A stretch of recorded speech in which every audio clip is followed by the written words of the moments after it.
years ago and works a pretty regular part-time, and when he puts on his civilian clothes, he's a tax consultant. It's nice. We have people who are living the Superman kind of life here, and that's Hank Andreoni. There you go.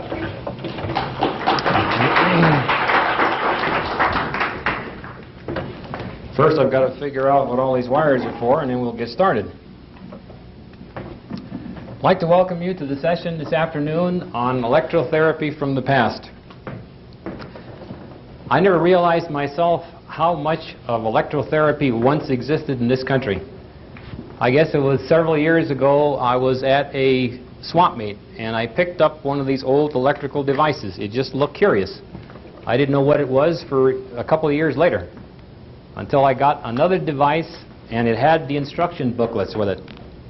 That is what started turning the light on, that there's something out here that we don't see anymore. What is it? It's electrotherapy. Most of the presentation we're going to go into this afternoon is going to deal with slide presentations and actual demonstration of some equipment. Can everybody see this here, or do we need the lights down?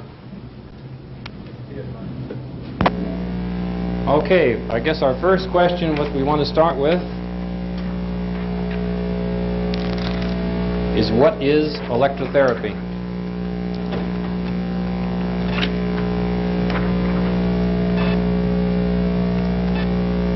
Basically, electrotherapy is the application of electricity or vibrations to the body that causes actions in the cells.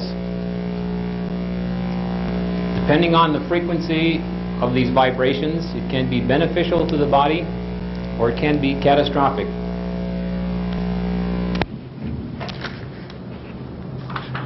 What we want to show right now on this other side here is two different types of electricity.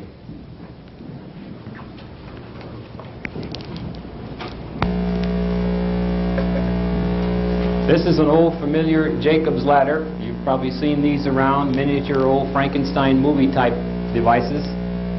This is 60 cycle power, comes right out of the wall, is stepped up through a transformer to 15,000 volts, and you're basically seeing arcing in the air. If you were to touch that flame, it's a very hot flame. If you were to touch those wires, you'd get a very strong jolt. And according to some studies on power line frequencies, if you stay near that for a real length of time, it could be catastrophic to your health. I believe that that is detrimental electricity.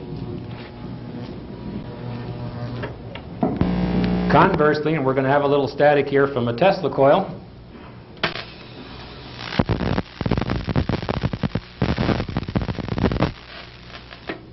that electricity I can touch. I can feel it, goes through my body, and I believe it's beneficial. And most of these electrotherapy devices were based on some adaptation of a Tesla coil or Tesla coil technology. So I think we have an instance here of good electricity and bad electricity. It can be good or bad depending on how it's configured. Now, getting back to the slides, we're going to proceed on and show, or at least we think we show, what does electricity really do to the body.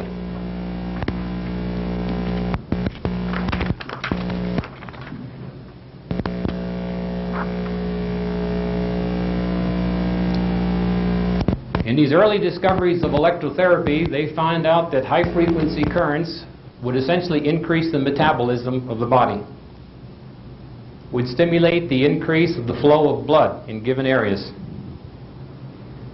would also increase secretion, the waste products of the cells, stimulates and soothes the body areas according to length of application, and renders a more complete elimination of waste products. Basically, what we're saying is that these devices do nothing to your body other than stimulate the cells to do the basic metabolism process. Your cells absorb oxygen and the nutrients in the body. They burn these up, and then it's got to get rid of the waste matter. If anything interferes with this process, you're going to have disease. And what these high-frequency currents essentially do is stimulate the activity of those cells to do their design job. And of course, if you overload the system even beyond that with toxins for whatever reason, even these won't do any work. By the way, those of you that do want to take notes or make copies of these, there are reprint packets in the bookstore of all of these slides. If you do want to purchase them, it's up to you.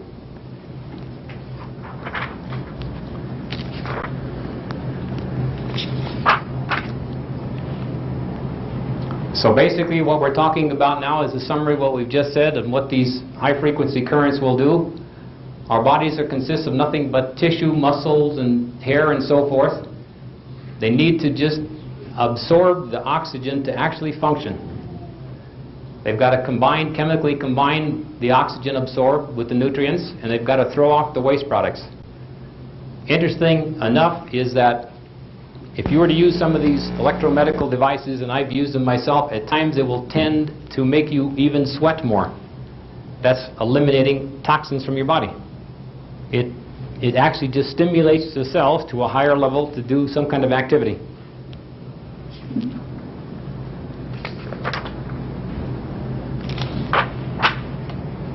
Now, the basic modes that they used to use, again, this is old electrotherapy technology.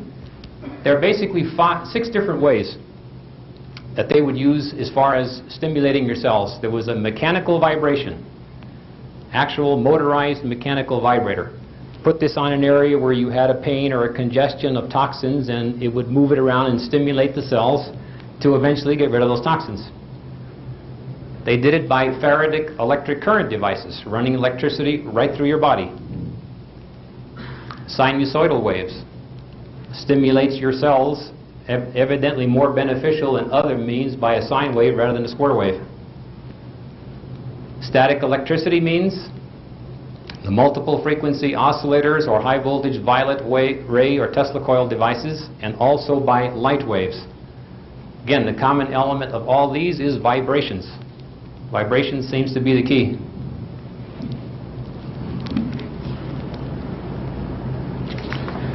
Now what we're going to do now is start to look at some of the old type of devices and facilities that used to exist in this country. That's an electrical operating room of a hospital. Some of these were taken from some very old books, so they may be kind of hard to see, but that certainly is a far cry from what our hospitals look like today. All electrical apparatus, and we'll go into some of the particulars.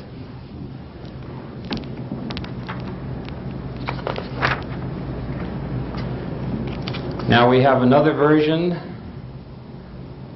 of a treatment room, and again, fancy furniture type equipment with all this high voltage, high electrostatic type equipment with a couch to do various types of treatment.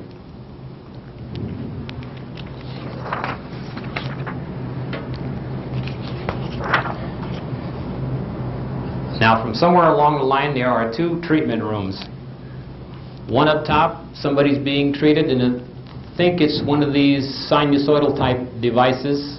Also there's a small diathermy machine on the wall.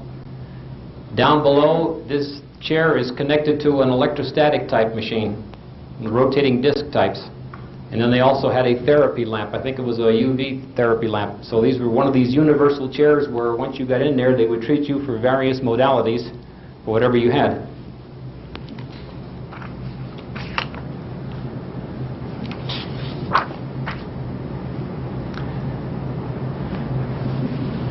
The top figure above there shows a very crude basic workings of, we got a little focus on it, all modalities. You can see there's a Tesla coil on the top that's going to the head of the gal. They also, in front here, she had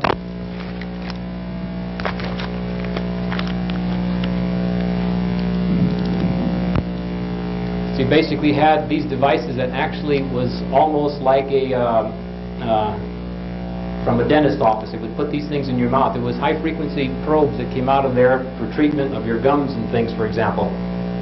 A condensation pad, again, treatment here, and it was all in, basically built in these little workstations that had, in some of those days, even batteries and just straight rectifiers. Here's one of these big high frequency static machines. I believe that Jim showed earlier, rotating discs, and again, you have a chair out there insulated from the ground where you would be placed in there and be treated with high frequency electricity. Down at the bottom, you will notice different sections of hospitals or treatment sections. They had different sections for everything: diathermy, high frequency, Faraday currents, you name it, and they had it. All different rooms of a hospital. It's kind of ironic that we hear today that some of these devices are referred to as quack electrical devices, which gives the illusion that there was a couple of doctors in the garage that dreamed up a couple of devices and did all kinds of strange treatment. This, to me, does not look like that. We've got hospitals that had this equipment, clinics, physician offices. They even sold these on the common market. It was more extensive than even I realized in the beginning.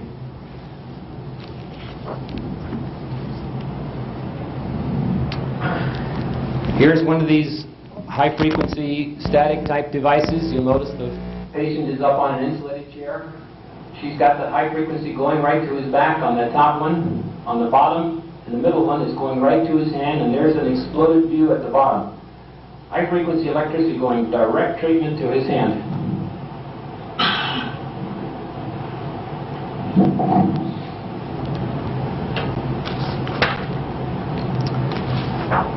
Now we'll get into several other different modalities. This one on the left there is an obvious Tesla coil. You can see the primary, secondary very clearly. Most units in these medical offices, now by Tesla coils, we don't mean the Tesla coils that we're playing with today. Try and get the biggest spark, the most show. These were high current type devices. Their design was to minimize the sparks, just enough to treat your body, but the emphasis was on current. Most of those machines, as you can see, have a milliampere on them. When we get into some of the diathermy machines we'll show later, we're talking of running hundreds of milliamps of high-frequency current through your body, not microamps. Hundreds of milliamps into the ampere range. Treating for different types of diseases up here. As you can see, the indirect method on this one is she is connected to the machine, the operator, and through her hands she's treating the face of the patient. That's an indirect method, getting very, very fine type electrical treatment. Treating the shoulder down to here, they had actual wires running to those two pads for treating the shoulder. Auto condensation method, which means the gal that's on the plate there is actually part of the condenser of one of these units, acting as one plate.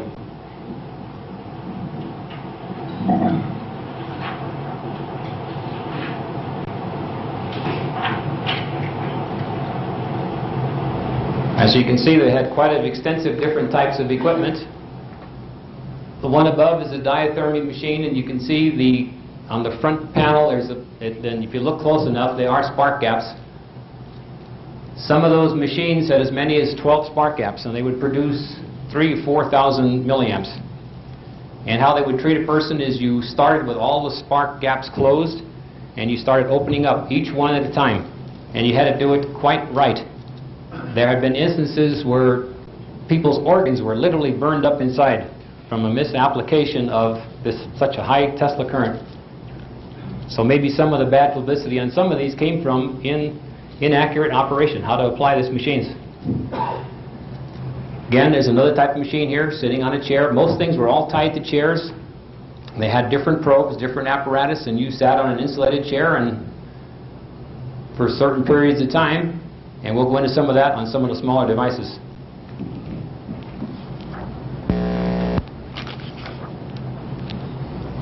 Just look at some of the old fascinating type of devices we used to have. Those are not electric chairs like you would have in the prison, but it is an electric chair. But it was used for a different purpose.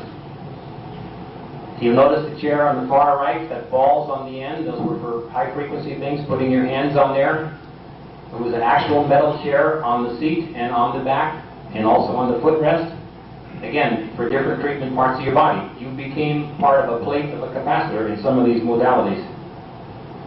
Old chairs in the bottom, and then the portable type units on the left here. Notice all of these, they have the milliampere gauges, because you were talking some pretty hefty Tesla currents. Not big voltages.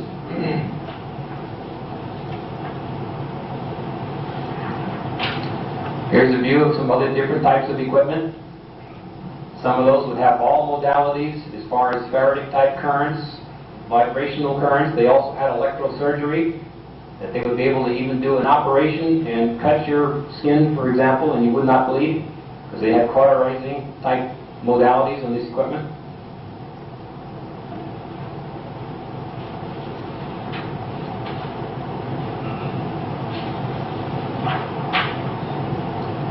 And here's some of the bigger pieces of equipment. And as you can see, they were built into some pretty fancy pieces of furniture that doctors would have in their offices and or in hospitals. Obvious one on the lower left there is the Tesla coil, probe sticking out. Again, you can see the milliamp meter. Electrostatic machine up above and down to your right, where they have a rotating wheel similar to a Wimhurst machine.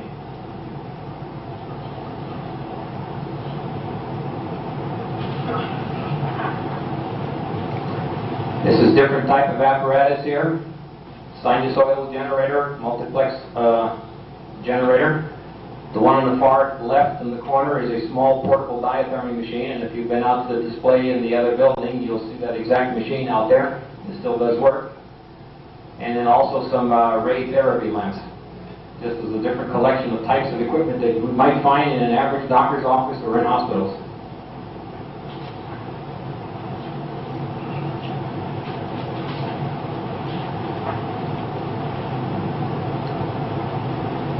Okay, today one of our problems still seems to be pyorrhea, bleeding gums and things that we all go to the dentist for now, and he scrapes our teeth and gums and tries to clean all this stuff out. Well, evidently in those days they even had special apparatus hooked up to these machines to sort of help that problem. Unfortunately, I've never come across that attachment or its exact technology, at least yet. Different modalities here. They had an electric bath type thing. I'll show you more of these different photos on this, where a person's feet is in the tubs and they were wired up to these machines, and his hands also. That was referred to as one modality of an electric bath.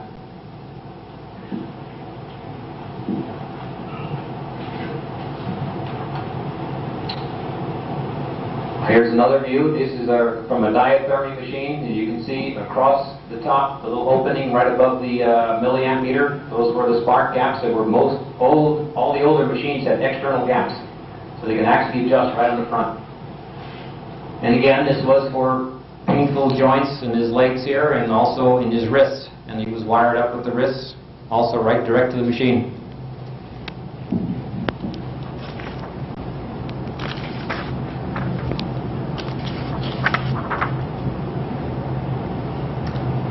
Different types of treatment here. Again, these were both diathermy machines.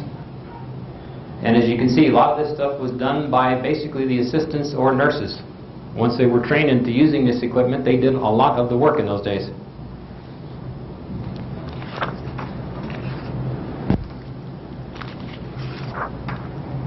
Here's an interesting one here, tied to one of these machines, but they used coils. As you can see, the top one, he's got a throat problem. So they had heavy currents running around through these coils, high-frequency currents, and that was one modality of treatment.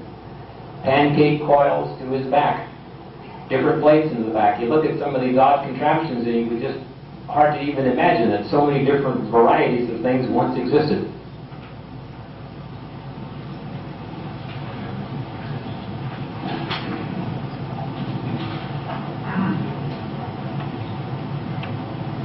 Here's other types of devices. On the top left, you can see an obvious Tesla coil, and he's treating her in the face with basically the end of a violet ray type machine. The middle photo is light, various UV, ultraviolet, and violet ray type light treatments in some kind of an operating room. And down below, they had one of these condensation type cages. They would put the patient in there and run the high frequency currents right to that cage. And you could stay in there for X amount of time. Interesting types of contraptions and modalities they had for treating different things in those days.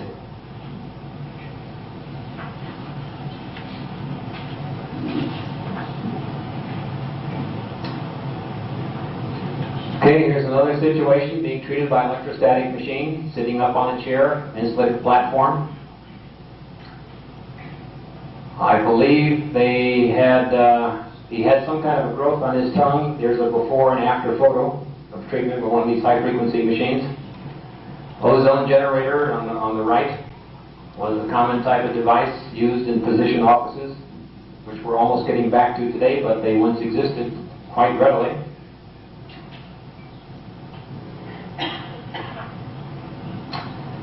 And who says electricity and water don't mix?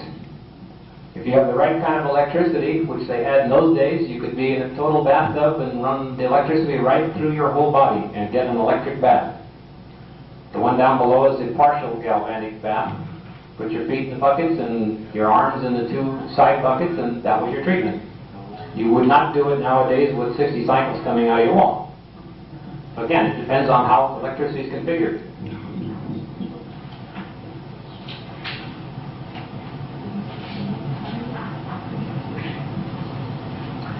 Different modalities of a hospital, different types of treating rooms, sinusoidal generator, I think above, down below, I think it's a ultraviolet section. So they actually had sections of hospitals to do different types of treating with different electrical apparatus. So it was that extensive.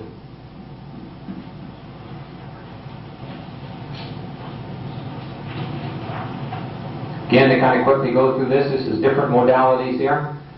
The one on the upper left, according to the information there, it was a patient that had real serious arthritis and other types of problems. He could not even be removed from his wheelchair to be brought on the platform for treatment. His wheelchair and him had to be lifted up and put right on that static machine. But the percentage, evidently, of beneficial treatment on these was absolutely phenomenal. But that's supposedly a case that that worked out. Got on, it had to be wheeled up there and got off without the wheelchair. Down below, it looks like we have an army hospital or whatever, where again they're treating with different electrical apparatus. And you can see on the walls, they have the little portable units mounted on the walls for treatment for different areas.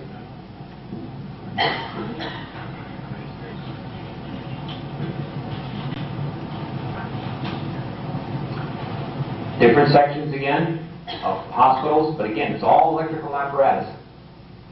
You look at some of this stuff, and if it was all put together in one room, you're talking about a Frankenstein laboratory, what it would look like.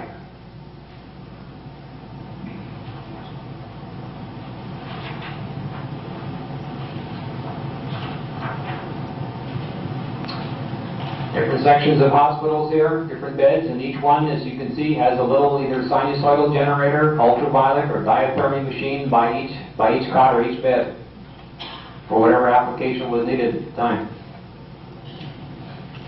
Fascinating type just reading, just going through some of this old literature just to see what we really had. Another treatment room right above. Here's a typical heavy-duty diathermy machine in physician offices. The one on the lower left is a portable unit. They would go to your house with it. Take it out with those two bags connected together, and you'd be treated right in your own home. The one in the middle is a diathermy machine with about 12 spark gaps, big heavy current ammeter, and that would produce 3,000 to 4,000 milliamps. And those were very critical as far as how to set them up when you were doing some real heavy current treatment.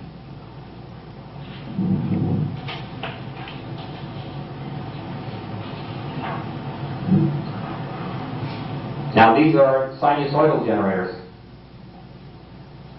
You see it's a motor generator type thing, and it was used for treating, again, different types of problems that a person had.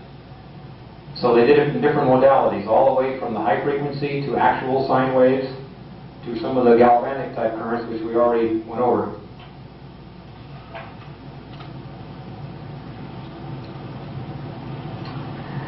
Different treatments here, so you can see they had these odd-looking contraptions. That was a little portable unit on the right with wheels. And I believe on that one he is being treated for tuberculosis on the left. Even in those days. Specific application.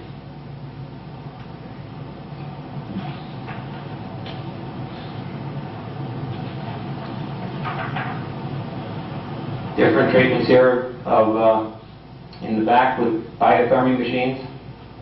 Again, nothing but plates, different parts of your back.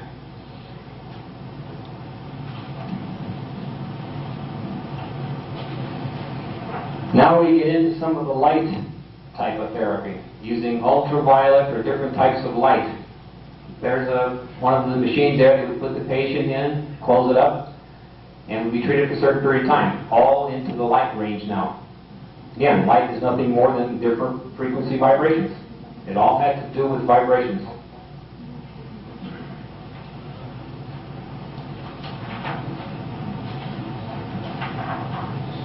Some of you may remember, and I remember seeing at different times, these old light cabinets that they used to have. Put a patient inside, and then basically some of that was just the regular bulbs, but they would run them at different frequencies. And again, just being in these light rays for periods of time evidently has a beneficial effect on the body. So it's amazing just the different types of equipment and apparatus and techniques that they used in those days. Here's some mercury vapor solarium that they used to have in a lot of the hospitals. Cold quartz mercury vapor lamp. And I believe in one of these they were even treating children for tuberculosis in some of these radiotherapy type lamps.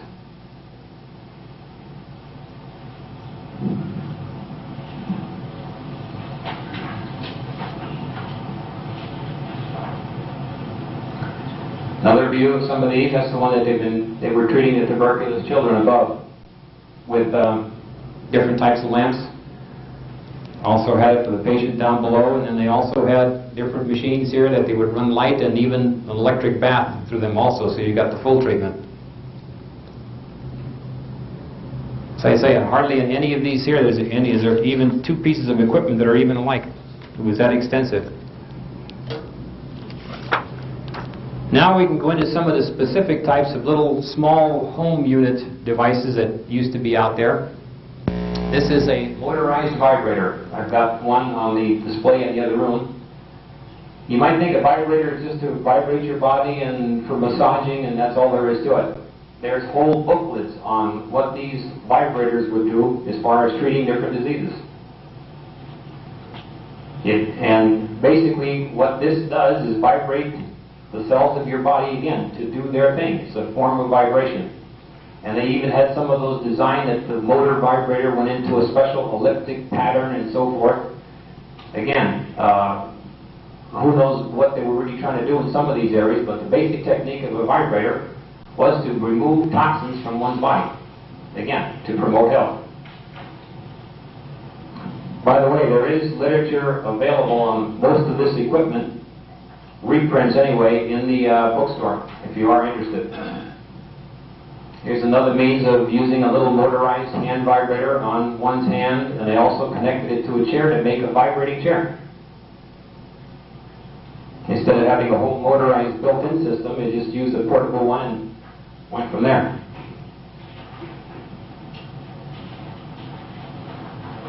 More techniques of vibration. They even had these pads that, as you can see, she's using over her eye.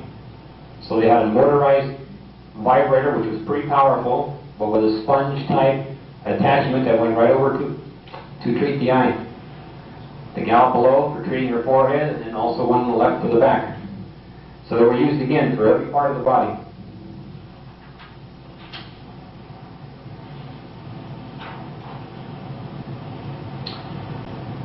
This we can't see too well here, but this is called an electrete, and I'm going to go over in a few minutes and demonstrate what this little electrete device would do.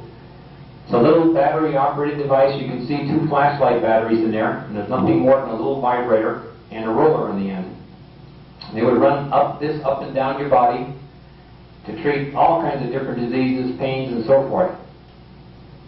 It's kind of ironic that recently I read where modern medicine is doing some experimentation with people that have bone breaks and the bones won't heal. So they're trying to run electricity through there to promote the healing. Here's a device with a patent pending date, 1919, that supposedly in the literature says it does that very same thing. It does heal bone breaks.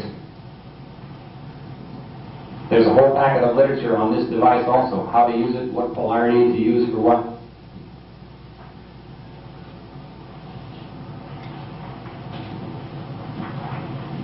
Then we get into the violet ray type equipment, as some of you have seen this morning over there, we've demonstrated. These are high frequency devices, nothing more than a Tesla coil, with vacuum tube probes at the end that diffuse the electricity, so it's not so powerful for your body.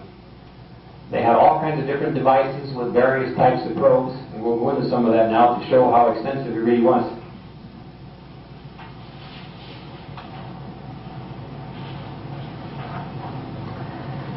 Violet ray, as you can see on the top left, she's got a comb rake attachment that goes through your hair, massages your scalp, or if you've got scalp problems, would help. The photo in the middle, she's putting it right over her eye. And I believe one of the treatments for the eye in the old literature was to remove cataracts. Supposedly that machine did it. Down below they even had attachments to the violet ray unit that was a ozone generator. And they had an inhalant that went in that little bulb there to take out the nitric oxides after the sparks. And what she was breathing through her nose there is pure ozone.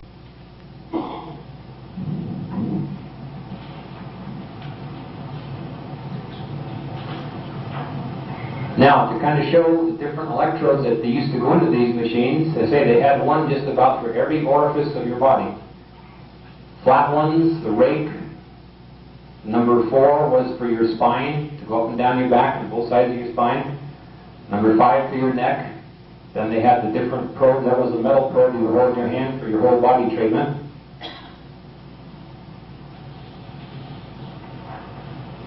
And here's the rest of them. So it was probably around 20 probes altogether. Some of those were niceties. You could reach most parts of your body with just a one rod or a flat probe. But as you can see there, they made it more convenient to every part of your body. Like over your eye, they had a concave probe that fit right over your eye. You could have done, I think, just as easily with a flat probe.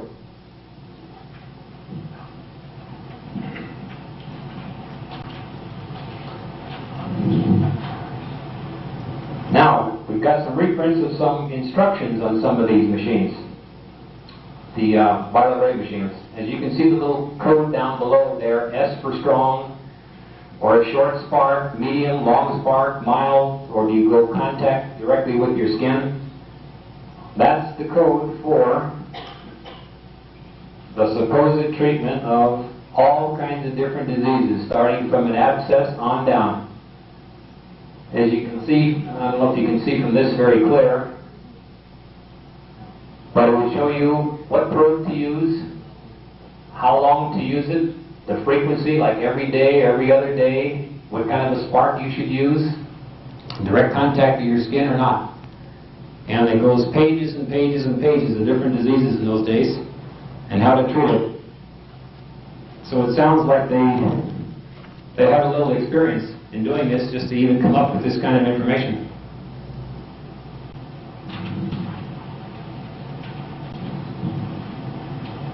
And they're all listed in alphabetical order, so just quickly go through just to give you an idea. Well, like I say, besides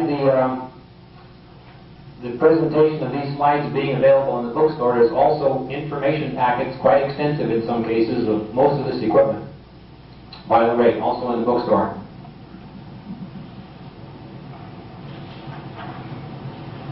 Other different types of devices.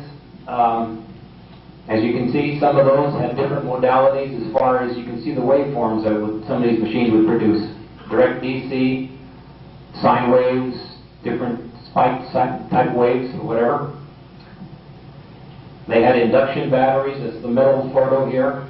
Got one of those available, nothing more than the battery there and an induction coil. They run electricity right through your body. To me, it's kind of an uncomfortable feeling, but I guess it does its thing.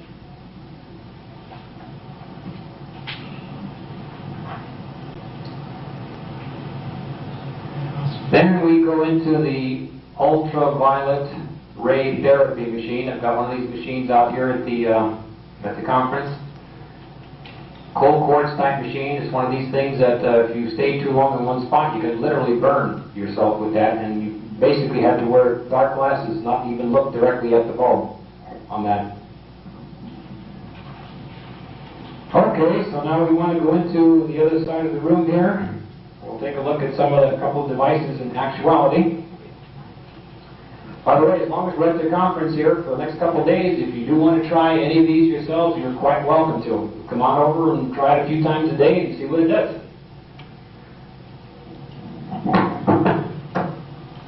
Can you hear it? No, we can't hear it. This is the Electro. It's got basically 2 flashlight batteries in here. And once you turn this on, you can hear it starts to vibrate. And you start to turn it down more and more and more, and it gets so strong you cannot even touch the end of this. But again, people that had a real problem in their body, and I've had people try this, they'll turn it almost all the way down and they won't even feel it, which means that area is almost dead, in essence. But after they use it for a while, and the instructions say the same thing, you keep using it for a while, then you will start to feel more sensation in that area. Then you'll have to lower the intensity, and you'll feel it more and more, and eventually you'll take it all the way off. That just by barely touching it, you will start to feel electricity running through you. So again, it did things to your body that stimulated your cells, but a very simple type device. This is a violet ray type device.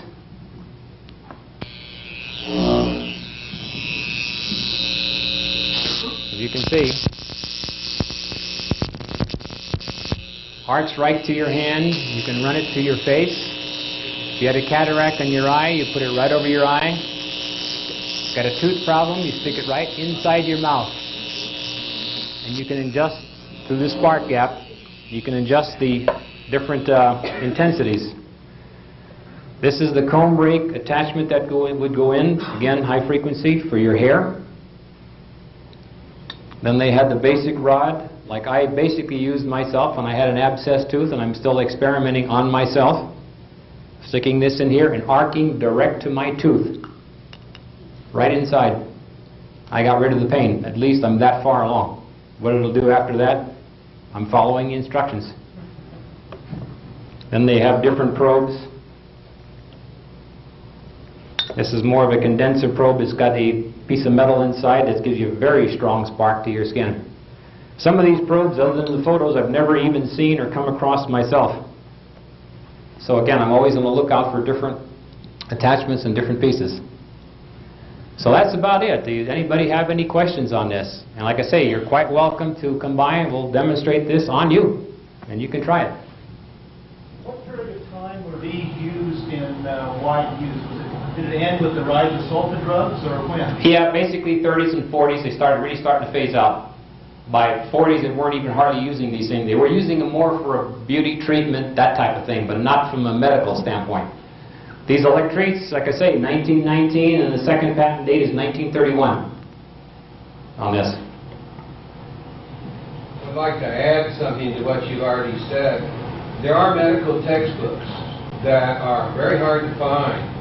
That one was written by a professor at Harvard Medical School on nothing but the application. The textbook is that thick, written for just doctors, on the application of the violet ray.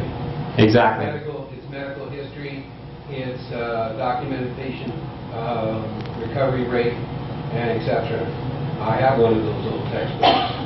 Very good. I'm always looking for textbooks. I've got several myself. In fact, a lot of these were taken excerpts of these textbooks, and also the reprint literature that I do have is available, and a lot of it is testimonials and this type of thing. The other question was, I noticed you mentioned the multi-wave oscillator, but you didn't show anything on that, on George Lukoski's oscillator. Yeah, I've got no information on it. I've come across different machines, but not old original ones. So again, my nearest thing to what I can understand from the multi-wave oscillator, in essence, it could almost be a violet ray machine, only you're radiating yourself with it rather than direct contact. No, that's not. What it is there's 12 frequencies. There's 12 different radio frequencies that are thrown out to the body. There's no direct contact. And the work that was done on that was French Medical Hospital by MDs. Through George Lukoski, work in conjunction with Nikola Tesla. Right, right. So, I have some information on that I'll share with you. Very good, very good. Just a note on the electrete, a person in the family received a very bad burn on the hand, and it literally scarred the entire top of the hand. And From an electric or from a violet ray? No, from being burned by hot wax. And this person used the electric and completely got rid of all the scar tissue inside about 2 months. I remember reading something. I think the literature is extensive literature on these. That's half the thing. To me, these would be worthless if it wasn't for the old literature that went with it. Before, during the lecture on vacuum tubes, there was the production of X-rays. In these vacuum tubes with the violet rays, is there any of that kind of thing happening? No, this is basically the output of a Tesla coil. It's not an X-ray machine. Well, putting that output through a vacuum tube produces X-rays. But you're not talking the kind of power and kind of frequencies that they're talking on X-rays. Do you know anyone who today uses any of this retreat? Pardon me again? Do you know anyone today who uses any of this retreat? Not officially, no. There's people experimenting and working on themselves and everything, but as far as I know, at least here in this country, there isn't. Right, that's... Thank you. Any other questions? In the back? Reason for this alcohol or this or what is your opinion? Am I Well, my personal opinion is, and again, it's my own personal opinion, when they started selling these machines in department stores like Montgomery Ward, where you can go home and treat yourself, that sort of could hit deep into the pocketbooks of certain companies. And if you have a lot of money invested in certain companies, and you wanted research done and were giving grants to colleges, would you give money to continue on developing devices like this, or would you give that money for researching other types of products, your own, that might not have been along these lines?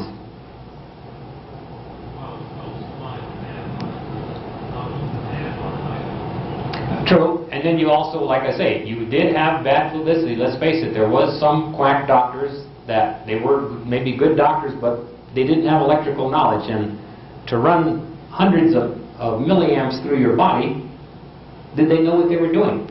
And from what I can gather, some of the old literature, there were some serious problems done, and mainly it was from an application standpoint. In fact, some of the manufacturers finally got out there in these diathermy machines and started having extensive training courses for these physicians. What you've got to look out for, what you've got to do when you start treating, you just don't start running several amps to a person at these kind of power rates. Can I add just something on that again, if I may? You said you got your first one in the swap meet.